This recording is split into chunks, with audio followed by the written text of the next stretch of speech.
আজকে আমরা শিখবো আর্টিকেল। যে আর্টিকেল নিয়ে সবার ভয় থাকে। একটা চাকরির একটা অ্যাসপিরেন্ট বা যে কোনো এক্সামে যে ছাত্র বা ক্যান্ডিডেট সে সবসময় ভয় পেয়ে থাকে এই আর্টিকেল। এই আর্টিকেল ভয় দেখায় একজন শিক্ষক, সে তার পাণ্ডিত্য তোমাকে দেখায় যে আর্টিকেল একটা খুব মারাত্মক একটা জিনিস, তুমি পারবে না, তোমাকে শিখতে হবে, তোমাকে সারা বছর জানতে হবে, তোমাকে পুঙ্খানুপুঙ্খানু ভাবতে হবে। একদম না, সে তার পাণ্ডিত্য দেখায় যে আর্টিকেল একটা খুবই একটা কঠিনতর একটা বিষয়, কিন্তু আদৌ তা নয়। আর্টিকেল হলো একটা সহজ বিষয়। আর আমি সাধারণত যেটা জেনারেল বেসিক দরকার সেটা আমি তোমাদেরকে জানাবো। আর এই ভিডিওর মাধ্যমে তোমরা পুরো আর্টিকেলটা শিখে যাবে যে আর্টিকেল কোথায় কি বসে।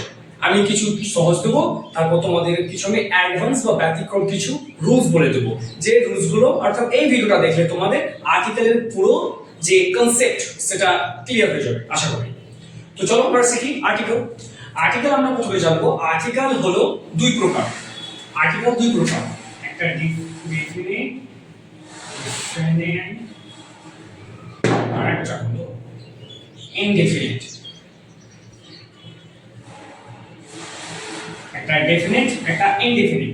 ডেফিনিট হলো কি, এ আমরা আর্টিকেল তো তিনটে জানি, এ এন্ড আর তারপর বি। তো এই দিটা হলো ডেফিনিট, আর এ এন্ড ইনডেফিনিট বা বি কোথায় বসে এটা আমরা পরে শিখবো। আর এখন আমরা শিখবো এ আর এন। এ আর এন একদম চুটকিতে আমরা শিখে যাবো এ আর এন কোথায় বসে, খুব সহজ হবে। আর যত স্টুডেন্ট বা যত মানে ক্যান্ডিডেট থাকে তাদের সবার সমস্যা থাকে এই দি নিয়ে, যে দিটা বসাবো কোথায়, দি চেয়ার না এ চেয়ার। এই দিটা আমরা পরে দিচ্ছি, আগে এ আর এন এর যে কনসেপ্ট সেটা আমরা ক্লিয়ার করে দিই, এ কোথায় বসে আর এন কোথায় বসে। তো এই এ আর এন শেখার আগে আমাদেরকে শিখতে হবে অর্থাৎ জানতে হবে আমাদেরকে যে লেটার আর ভয়েল। আমরা জানি ভয়েল হলো পাঁচটি, ছোট বড় আমরা সবাই জানি। ভয়েল হলো পাঁচটি, একটা এ, ই, আই, ও, ইউ, আর যে 21টি থাকছে এই পাঁচটা, ইহা পাঁচটা ছাড়া সে 21টি হলো কনসোনেন্ট। তো ভয়েলের এ, ই, আই, ও, ইউ যদি প্রথমে থাকে এ আর এন, এ আর এন, যদি কোন শব্দের শুরুতে যদি এ, ই, আই, ও, ইউ থাকে তাহলে আমরা এন বসাবো, ডেফিনেটলি আমরা এন বসাবো। যেমন যদি আমি বলি ড্যাশ অরেঞ্জ, ড্যাশ অরেঞ্জ, তাহলে ওটা কি, ওটা হলো ভয়েল। এই ভয়েল হওয়ার এখানে বসবে এন, বুঝছেন? তারপর dash pencil, or pen, pen হলো পেন, তাহলে ফিটা কি, এটা হলো কনসোনেন্ট। এই কনসোনেন্ট থাকা সত্ত্বে এখানে বসবে এ, পেন। তাহলে ভয়েল যেখানে থাকবে, যেখানে যদি ভয়েল থাকে পুরো শব্দের শুরুতে ভয়েল, তাহলে সেখানে বসবে এন। আর যদি কোনো শব্দের শুরুতে যদি কনসোনেন্ট থাকে তাহলে সেক্ষেত্রে বসবে এ। এরপর আমরা দেখব দুটো ব্যতিক্রম রুলস। ব্যতিক্রম রুলস কি, যদি যদি শব্দের যেটা ফার্স্ট লেটার থাকবে ওই ফার্স্ট লেটারটা যদি ভয়েল হয়, ভয়েল হওয়ার সত্ত্বেও কিন্তু সেখানে এ বসবে। যদি আমি প্রথমে বললাম যদি কোনো ওয়ার্ডের প্রথম যদি লেটারটা ভয়েল হয় তাহলে এন বসে। এবার আমরা ব্যতিক্রম বা অ্যাডভান্স যে নিয়মটা শিখবো সেটা হলো ভয়েল থাকা সত্ত্বেও কিন্তু ফার্স্ট লেটারটা ভয়েল থাকা সত্ত্বেও কিন্তু সেখানে এন বসবে না, সেখানে বসবে এ। কখন, যদি তার উচ্চারণ ইউ বা ও বা সেই ভয়েলের মতোই উচ্চারণ হচ্ছে এরকম হয় তখন তাহলে আমরা সেখানে এ বসাবো। যদি যদি উচ্চারণটা ইউ বা অ বা সেই ভয়েলটা উচ্চারণ হয় সরাসরি তখন কিন্তু আমরা সেখানে এ বসাবো। যেমন ড্যাশ ইউনিভার্সিটি,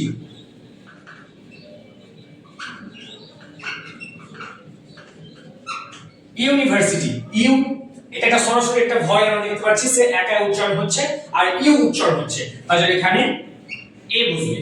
তারপর ড্যাশ ড্যাশ ইউ, সরাসরি এই ভয়েলটা উচ্চারণ হয়ে যাচ্ছে ইউ, যেটা উচ্চারণ করছি তো প্রথমে আমরা ই বলছি, এই একা উচ্চারণ হওয়ার জন্য ভয়েলটা এখানে এ বসবে। তারপর আরো আছে তারপর ইউরোপিয়ান, ইউরোপিয়ান ই এর জন্য এখানে এন এ বসবে। এটা হলো ভয়েল, ভয়েল থাকা সত্ত্বেও এ বসছে। আমরা ছোট থেকে শিখে এসেছি ভয়েলের আগে এন বসে, কিন্তু এই তিনটা ক্ষেত্রে আমরা দেখতে পাচ্ছি প্রথমে ভয়েল থাকা সত্ত্বেও কিন্তু এ বসছে। একটাই কারণ, কারণ এরা সরাসরি ভয়েল উচ্চারণ হচ্ছে, তার জন্য এ বসছে। বা এই ইহা ছাড়াও যদি কোনো শব্দের ফার্স্ট লেটারটা যদি ইউ বা ওয়া বা শব্দটা যদি ভয়েলটা যদি সরাসরি উচ্চারণ হয় তখন কিন্তু এ বসবে। আর এবার দ্বিতীয় ব্যতিক্রম নিয়মটা কি? দ্বিতীয় ব্যতিক্রম নিয়মটা হলো যদি শব্দের যে কনসোনেন্টটা যদি ভয়েলের মতো উচ্চারণ হয়, ভয়েলের মতো যখন উচ্চারণ হবে তখন কিন্তু দ্বিতীয় ব্যতিক্রম নিয়মটা কি? যদি কনসোনেন্টের উচ্চারণটা যদি ভয়েলের মতো হয় তখন কিন্তু সেখানে অ্যান বসবে। থাকবে কনসোনেন্ট, আমরা কনসোনেন্ট জানি 21টি, ওই 21টি থাকবে কিন্তু তার আগে কিন্তু অ্যান বসবে। কোন ক্ষেত্রে? দেখ, কনসোনেন্টের আগে কি বলবো, একটা লিখছি, যেমন ড্যাশ এনসিসি। তো এনসিসি কথাটাই প্রথমে আমরা কি দেখতে পাচ্ছি? এন। এবার যদি আমি একটা প্রশ্ন করি যে এনটা ভয়েল না কনসোনেন্ট, অবভিয়াসলি এটা সবাই বলবে কনসোনেন্ট, কিন্তু এটা কনসোনেন্ট হওয়া সত্ত্বেও কিন্তু এর আগে অ্যান বসবে, অ্যান। কারণ এই অ্যান বসার কারণ কি? যখন আমরা এনসিসি কথাটা বলছি তখন কিন্তু আমরা একই স্বরে এনসিসি কথাটা বলছি না, আমরা প্রথমে কিন্তু এন বলছি, এন। আর যখন আমরা প্রথমে এন বলছি, এন বলছি, তখন কিন্তু এন বলার আগে যদি আমরা লক্ষ্য করি, এন বলার আগে আমরা প্রথমে কিন্তু এ বলছি, এন। তার জন্য এই এ যেহেতু আমরা শিখেছি এটা ভয়েল, তার জন্য ওখানে অ্যান বসবে। বুঝা গেল? ঠিক তেমনি আরো আছে, যেমন M A master of arts. তো এম এ যখন বলছি আমরা, তখন আমরা প্রথমে কি বলছি? এমটাকে আগে আমরা উচ্চারণ করছি। তো এম এর উচ্চারণ করার সময় আমরা এম এ দিয়ে কিন্তু শুরু করছি, তার জন্য এটা হবে অ্যান। ঠিক তেমনি কেউ ধরো বিএ পাস করেছে, বিএ, প্রথমে আমরা কি বলছি? বি মানে ব দিয়ে শুরু করছি, বি, প্রথমে ব দিয়ে শুরু হচ্ছে, দেখো বি, তার জন্য কিন্তু এখানে এ হবে, এ বি এ। আগে আমরা উচ্চারণ দেখবো, এরকম ফুল স্টপ থাকা শব্দগুলোতে আমরা উচ্চারণটা দেখবো না। যেমন বিএসএফ,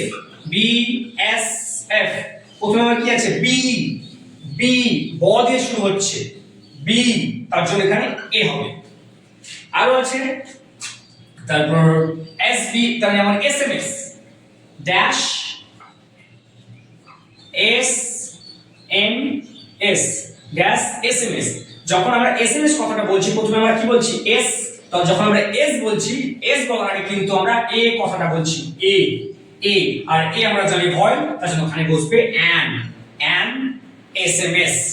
বুঝা গেল? এই হলো আমাদের কয়েকটা ব্যতিক্রম। এটা ছাড়া আরেকটা আছে, কিছু ক্ষেত্রে প্রথমে কনসোনেন্ট থাকবে তাও কিন্তু অ্যান বসবে। কি সেটা?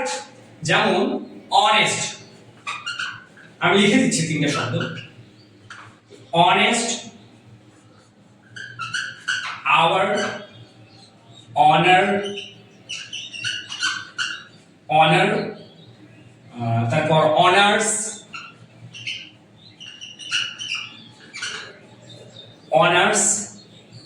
এই যে চারটা শব্দের আগে কিন্তু অ্যান বসবে। প্রথমে কিন্তু আমরা কনসোনেন্ট দেখে এ বসিয়ে দিব না, আমরা এর উচ্চারণটা দেখব, উচ্চারণটা। এখানে আমরা কি বলছি? অনেস্ট।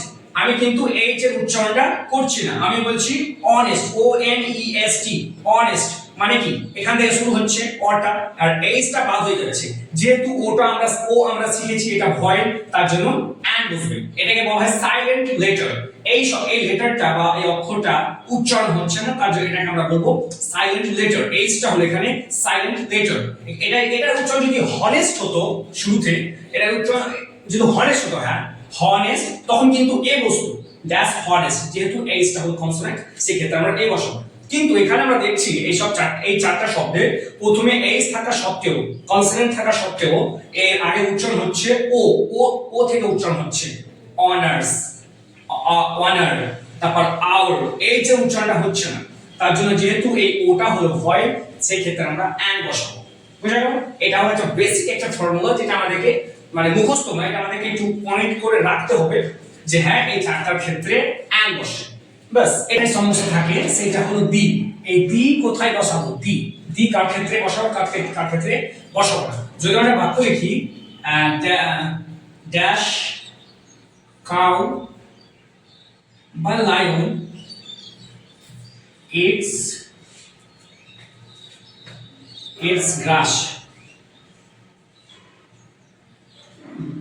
সে সিংহ হোক বা গরু হোক, সে ঘাস খায়, ইটস গ্রাস, ঘাস খায়। কিন্তু এখানে আমরা দেখছি একটা পুরো প্রাণীকুলকে বোঝাচ্ছে, প্রাণীকুলকে, সম্প্রদায়, যাকে আমরা বলি সম্প্রদায়। সম্প্রদায় সম্প্রদায় মানে গরু যত আছে সব ঘাস খায়, বাঘ যত আছে সব ঘাস খায়, তার মানে একটা সম্প্রদায় বোঝাচ্ছে। তার জন্য এখানে আমরা কি বসাবো? দা বসাবো। বুঝা গেল? এখানে আমরা দা বসাবো। তারপর যদি আমরা বলি পুর, পুর, এই পুরে কি বসবে? দা বসবে। কারণ বলে দিচ্ছি কারণটা। কারণ এখানে পুরটা হলো নাউন, এখানে কিন্তু অ্যাডজেক্টিভ নয়। এখানে পুর বলতে পুরো দরিদ্র গোষ্ঠীকে বোঝানো হয়েছে, পুরো দরিদ্র গোষ্ঠীকে বোঝানো হয়েছে। The poor. আর হ্যাঁ আরেকটা, এটা কিন্তু যেহেতু নাউন হয়েছে, এটা কিন্তু প্লুরাল, আর এটা প্লুরালের জন্য এখানে কিন্তু আর বসবে। এটা একটা শিক্ষণীয় পার্ট, এখানে কিন্তু আর বসবে। দ্য পুয়ার ইজ ভেরি, কিছু একটা লিখলাম তা না, দ্য পুয়ার আর, এখানে পুরো মানে দারিদ্রকে বোঝানো, দারিদ্রতাকে বোঝানো হয়েছে। The poor are very honest.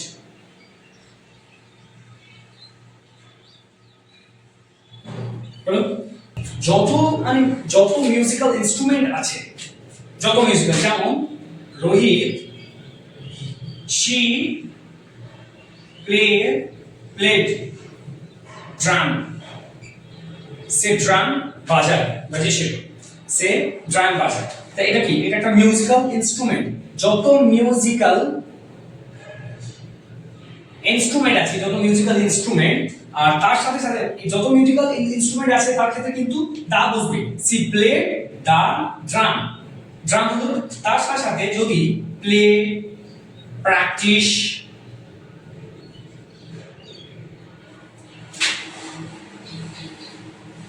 Play, practice আর এরকম থাকে, তখন কিন্তু তার ক্ষেত্রে কিন্তু দা বসবে মিউজিক্যাল ইনস্ট্রুমেন্টে, সে বাজায় এরকম। তারপর এটা কোন শিক্ষার বিষয়, কোন শিক্ষার জিনিস, লার্ন, লার্ন, কোন শিক্ষার ক্ষেত্রে কোনো কিছু যখন আমরা দেখবো তখন কিন্তু তার আগে দা বসবে। আমি কোনো একটা টপিক শিখছি, এইবারও অনেকে স্টুডেন্ট বা অনেকে আমাকে বলবে যে আমি বুঝতে পারলাম না, বা অনেকে আছো যে এখন হয়তো কিছু বুঝতে পারোনি যে দি কথাটা কোথায় বসে। আমি যা বললাম সম্প্রদায়, আমি যা বললাম ইনস্ট্রুমেন্ট, মিউজিক্যাল ইনস্ট্রুমেন্ট বা কোনো যে প্লেস, এখন কিছু বললাম যে তোমরা বুঝতে পারোনি, যে না আমরা বুঝতে পারিনি দাটা কোথায় বসাবো, আমাদেরকে এক বাক্যে বলে দেন, আমরা অত কিছু দেখবো না, আমরা অত কিছু বুঝবো না। হ্যাঁ, এক বাক্যে যদি আমি বলতে যাই তোমাদেরকে, এক বাক্যে কি, এক বাক্যে আমি কিছু একটা কথা লিখবো, জাস্ট এই কথাগুলোর আগে তোমরা যদি থাকে বা কোথাও দেখতে পাও, তোমরা চোখ বুঝে বলবো না, তো লেখা অন্য জায়গায় বসে যাবে, তোমরা চোখ খুলে দি কথাটা লিখে দেবে। কি কি? এক নম্বর পয়েন্ট হলো যখন কোনো নাম বোঝাবে, নাম, এবার নাম কিন্তু অনেক আছে, আমার নাম যেমন নাসিম, নামের ক্ষেত্রে কিন্তু আমার বসাবো নাম, নামের মতন হতে হবে, কোনো বড় জায়গার নাম, বড় প্যালেসের নাম, কোন বড় একটা স্থানের নাম, কোন একটা বড় একটা গ্রন্থর নাম। এক নম্বর কি, সবসময় কিন্তু আমরা বড়টাকে লক্ষ্য করব। যদি আমরা এখানে লিখি হাউস, একটা বড় হাউস, কিন্তু বড় একটা বাড়ি, প্যালেস, প্যালেস, সেটা কি হতে পারে? তাজমহল, রেড ফোর্ট, তারপর আমাদের মুর্শিদাবাদের হাজারদুয়ারি, ইটিসি। তুমি নিজেই বুঝতে পারবে যে হ্যাঁ এটা ছোট মোটো একটা বাড়ি নয়, এটা একটা বড় একটা দুর্গ বা রাজপ্রাসাদ। তারপর দুই নম্বর কি? দুই নম্বর হলো বুকস।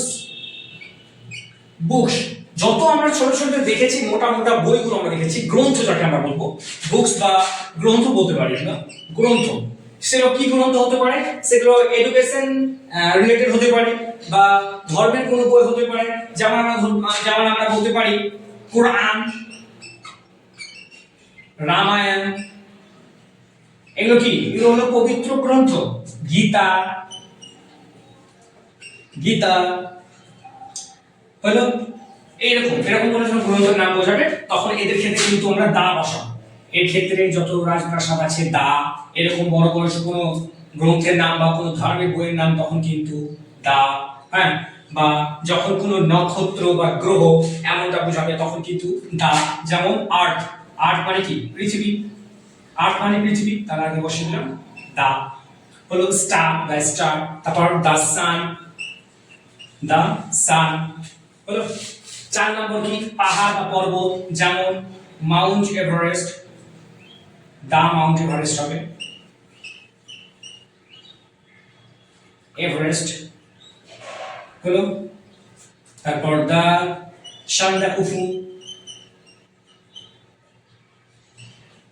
এরপরও যদি তুমি বলো যে না আমি বুঝতে পারিনি দাটা কোথায় বসবো, তার একটাই মাত্র সলিউশন, একটাই, সেইটা হলো পৃথিবীতে যেগুলো মাত্র একটা আছে, পৃথিবীতে যেগুলো মাত্র একটা আছে, এটা কিন্তু আমার তৈরি করা, হ্যাঁ, এটা কোনো বই থেকে মানে বলা নয়, এটা আমি নিজে নিজে আমি মানে ভেবে দেখেছি। পৃথিবীতে যেগুলো একটাই আছে তার ক্ষেত্রে কিন্তু আমরা দা বসাবো। চলে এসুন একদম প্র্যাকটিক্যাল আমরা দেখে নিই। তাজমহল পৃথিবীতে কটা আছে? একটা। রেড ফোর্ট কটা আছে পৃথিবীতে? একটা। হাজারদুয়ারি কয়টা আছে? একটা। কুরআন, আমাদের মুসলিম ধর্মের পবিত্র যে একটা গ্রন্থ কুরআন, কুরআন কি অনেক আছে? কুরআন হলো একটা। কুরআন, হিন্দুদের রামায়ণ, গীতা। পৃথিবী, পৃথিবীতে একটা সৌরজগৎ, একটা সোলার যেটা আমরা সিস্টেমটা দেখেছি, সেখানে আমরা দেখেছি পৃথিবী কিন্তু একটাই আছে যেখানে আমরা বাস করি। সূর্য আমরা সবাই জানি একটা আছে, এর মুনও হতে পারে, মুন, চাঁদ, বুঝা গেল? চাঁদ একটা আছে। মাউন্ট এভারেস্ট সারা পৃথিবী বা পৃথিবীর বাইরে যদি দেখতে যায় তো মাউন্ট এভারেস্ট একটা আছে। সান্দাকুফু একটা সিংহের নাম, সেটা হয়তো পৃথিবীতে একটাই আছে।